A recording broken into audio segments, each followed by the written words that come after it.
Yo, what's up, everybody? It's Justin live from B2B Vault, the Biz to Biz podcast, sponsored by Nationwide Payment Systems, hosted by this guy, the Mike Piazza of payment processing himself, Alan Kopelman. And we'll be providing you educational information about fintech, small business, payment processing, and the technology businesses are using in the world today. And in today's podcast, we'll be answering the age-old question, why am I on the match list, or why are they hating on my business? Anyway, how are you doing today, sir? I'm doing good. That was a tongue twister. The Mike Piazza payment processing had me twisted, yes. Yes, that was definitely. And Rocky had a vet appointment for his annual checkup. He passed. Flying with colors. Flying colors. Everything was good. No Good for you. heartworm, no parasites. That's good. That's all good. that good stuff. Everything is good. How are you doing? I mean, he's still a grumpy sheesh. Anyway. He's old. Yeah, he is. He's old and he only likes to nap now. Should nap at home. Anyway. This is home for him. I know. But anyway, yeah, I mean, I'm still healing from my sickness. You sound better. I do, but I have very short breath. Yeah. And that makes you kind of grumpy. I can't sleep. I know, that's what I'm haven't saying. slept all week. You ever try those breathe right strips? On your nose? Like, I can breathe through my nose. Yeah, but sometimes that helps, like with when you have a Cough? Yeah, when you have a I don't cough, know. it helps you breathe better. Those breathe right strips. I could try that next time, but I don't I don't know. My I'm mom going to the swears gym by tonight that. again, and Sweat it out. hopefully it'll be done. I'm very exhausted. I know that my back hurts from coughing in the morning time, but That's how I was when I was sick. I would wake up in the morning and sometimes I would cough so hard, then all of a sudden I would just be exhausted from it. yeah, I It went would back to just- sleep this morning. I was telling Samantha that I got out the shower, man. I had a coughing attack inside of the shower, and I got out, and I just had to go back to sleep. I couldn't. Yeah, it I was knocks the exhausted. wind out of you. Yeah. Anyway, everything else is going well, I guess, man. Yeah, we've been pretty busy, which is good. And I need a freaking haircut. yeah, I need a haircut too. My beard is getting very, very snowy-ish. Yeah. It's that time of season. Maybe I should grow it for You Santa can be Claus. Santa. Okay, Santa. Yeah, we're coming up. This is we're in end of October, November, December. It's always good in business to take this time of the year and start thinking about what you're going to do for 2024, Agreed. and and start to develop a plan. Yeah, especially if you're on the match list. Yeah, well, match list is What is the match list? So the match list is, Visa has one list, and then MasterCard has another list, and then Amex uses the MasterCard. MasterCard's list is called the match list, and Visa has their own list, which is the same thing, called TMF, Terminated Merchant File.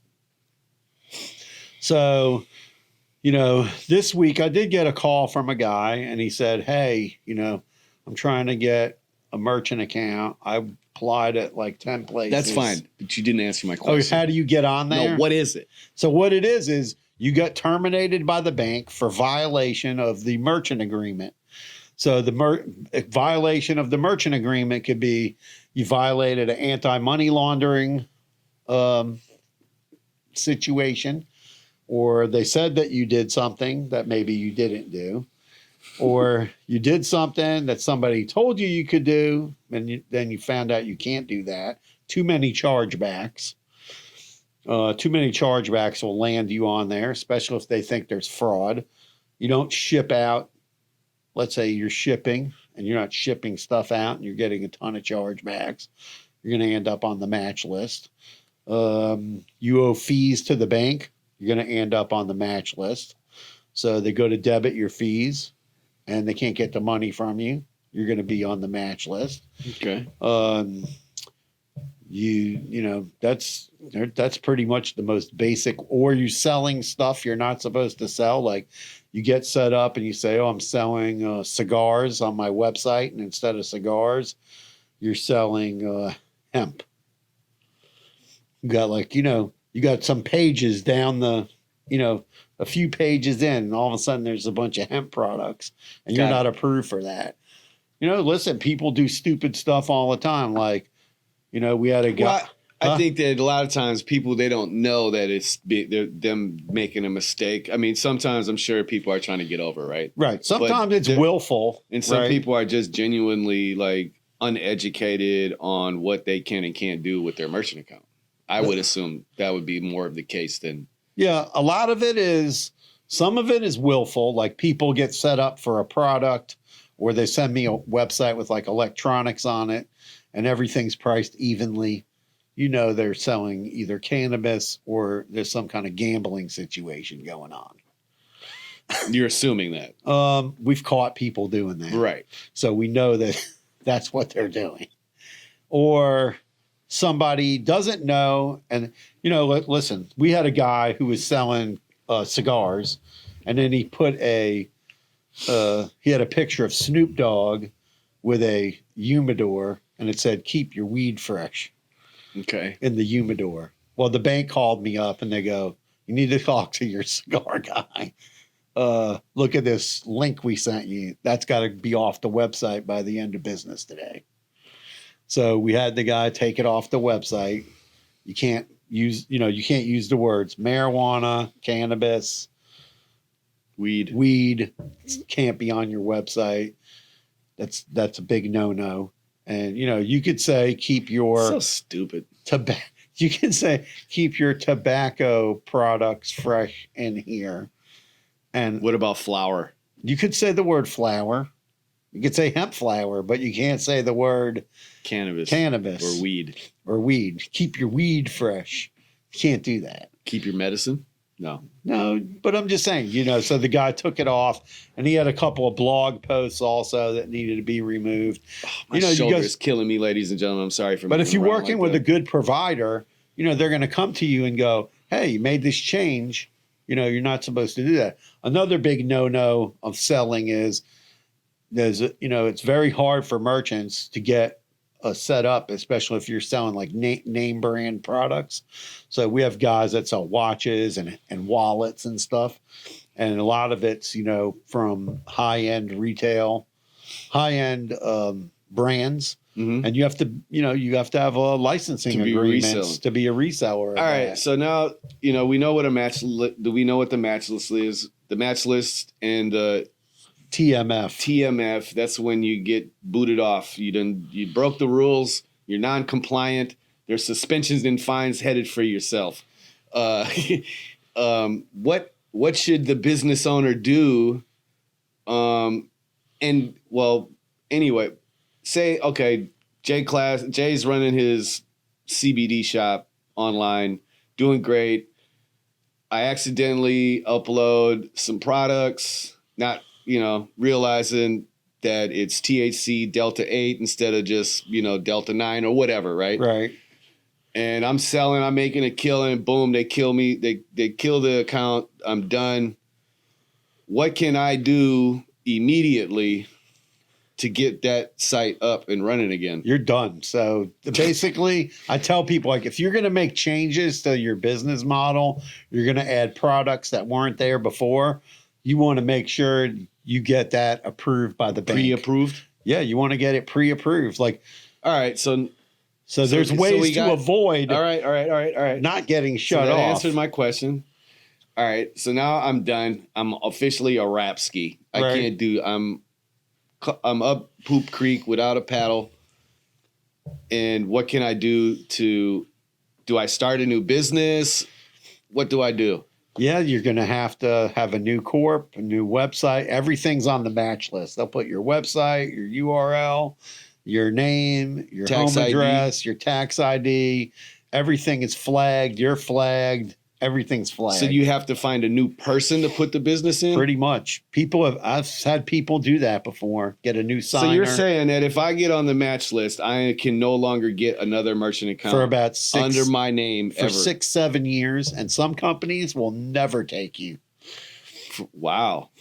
That's mind blowing. Now there are companies. So we had a situation where this guy called me up the other day. He goes, I made a mistake several years ago. I had a Shopify store, and the guys I was working with said, "Oh, can we use your merchant account on another website?" He should have never done that. Right.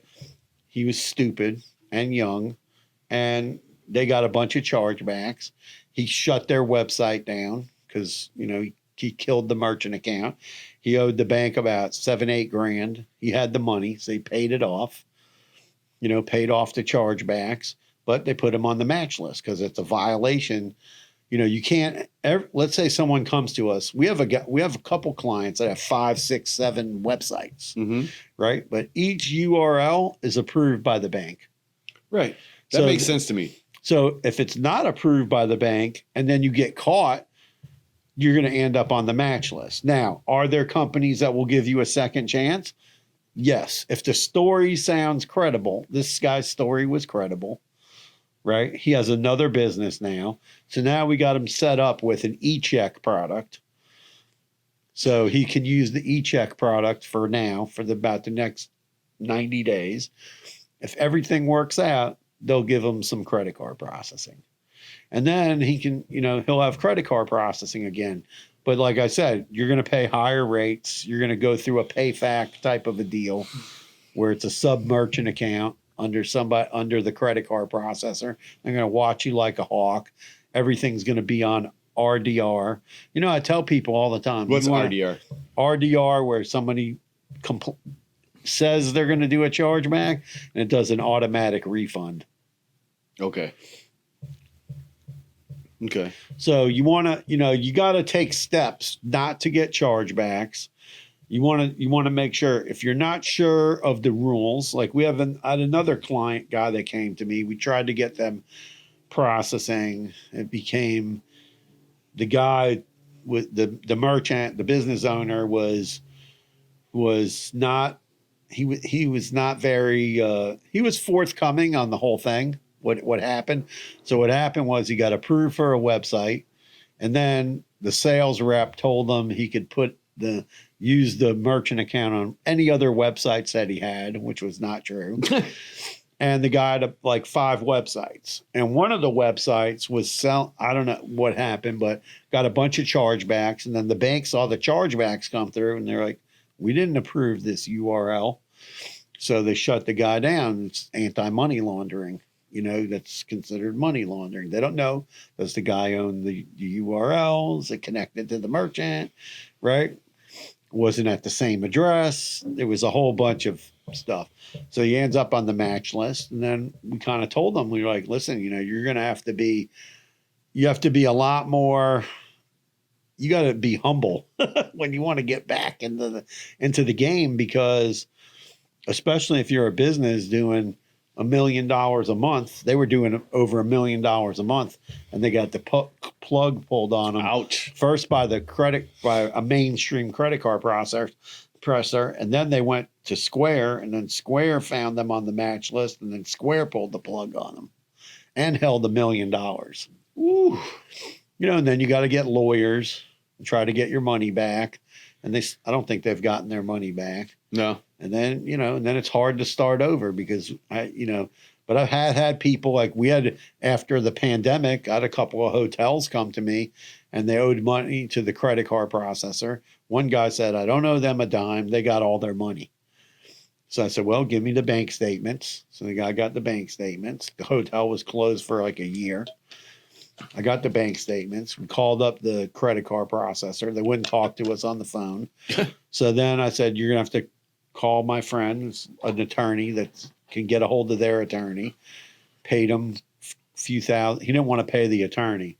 Meanwhile, he spent about 10 grand with an attorney that's not involved in the payments business and got nowhere because they just sent him to the collection company. He hired the attorney I told him about for a couple of $1,000. The guy made one phone call, got the counsel on the phone for the credit card processor, Nice. sent them over the bank statements, showed that they got all their money, and they took the guy off the match list, and the guy was able to get a merchant account. Nice. But you have to, you've got to make sure like you're doing what you're supposed to do.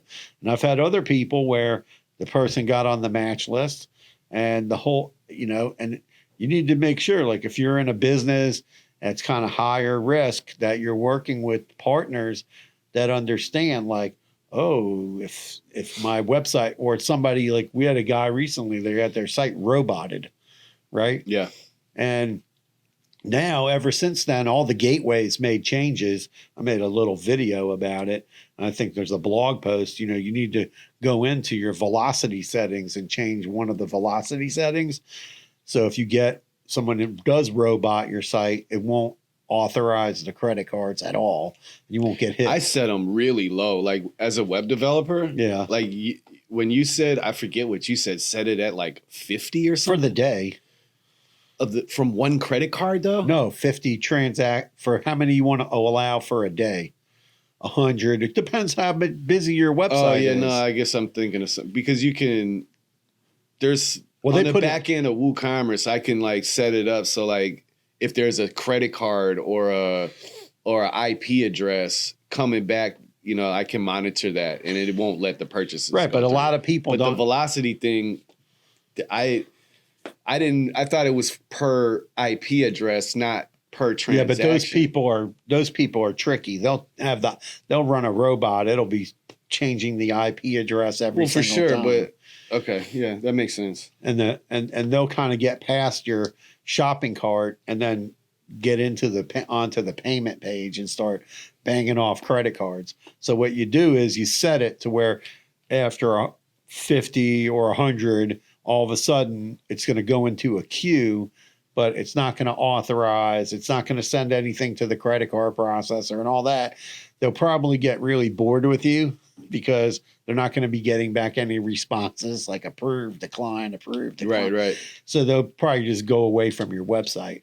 But, there was a big instance where a couple of months ago, there was a lot of roboting going on. So you got to protect your website, and then like that happens. And then you can't just say, oh, I'm an idiot. I woke up. We had a client also where they called, on Monday, I get a message and I get a phone call from them like, oh, over the weekend, someone ran like 50,000 transactions on our website.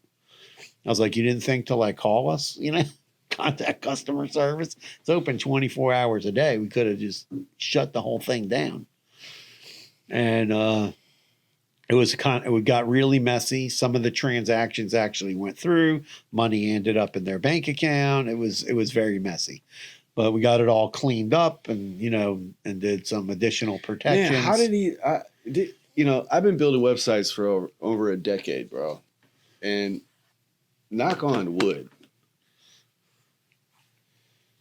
I'm not even going to speak it into existence, but how does somebody do that? No, how do you get hacked? And because what they do is they figure out. No, because these people aren't managing their websites. Well, no, they saw the transactions. They saw they're getting 1 million emails, but they didn't do anything about it. Oh, we talked about this guy. Right. They didn't do anything about it. But I'm just saying in general, like you hear these stories about people and it just blows my mind. Yeah, like they have no monitoring set up on their checkout pages. There's like a lot of stuff like lacking. One of them was a big company. And I said, you guys have like no security on there. But the other thing is these hackers, they figured out a hole on somebody's they gateway. find there's simple ways of finding websites that are still running on outdated technology. That is very easily to find. Right, but what they did is they actually found a hole in a couple of the gateways, and they got to the payment page, and then they were able to bypass the shopping cart and just start banging out credit cards. Nice. So that I'm just saying, but then all the companies went back and they all started putting in velocity filters and blah, blah, blah. I don't want to name them off, but all the major gateways definitely put in velocity filters. Authnet just added that new one where it says, oh, you can let the transaction go through, but it does not authorize. That's the best thing, because that way you're not paying for gateway fees or authorization fees. Got it. Because that can run, we had a guy, the bill was 80 grand. All right, man. So now we're stuck. You've decided that you can't do anything. You're on a match list. You got to restart your company. Man, that is terrible. I mean, you used to be able to, the big workaround was before Visa started sharing the information internationally, you could go offshore, get an offshore merchant account set up and do an offshore. There was this. Can you set up an offshore first now? No, you can't do anything. Now they changed all these rules with what's called meaningful presence. So meaningful presence means that you have to have a meaningful presence, means you have to have. I get it. Yeah, you got to have a place to live and all that, an actual office, not just an address to a PO box. Right. You can't just say, "Oh, it's a Wyoming PO box or Delaware PO box." That's not going to. They're still letting you do that now. You can do it for a business, but you have to show them like a driver's license or a home address or something. Like I have a lot of companies, they get all their mail sent to these companies like in Vegas, Wyoming, Alabama, Delaware, and they're big companies, and all their mail, physical mail, gets received in there. And then those companies have people that open all the mail, scan it, and put it into a portal for you. Wow. It's crazy. I was like, are you serious? Yeah, and that's like a whole business. That's pretty cool, though. It's a pretty cool business. Yeah. And it used to be when I first started. What do they call it? It's just like a corporate address. Corporate management? Yeah, it's like mail. They just like, it's like you rent like a UPS mailbox, except it's on steroids. That's cool, man.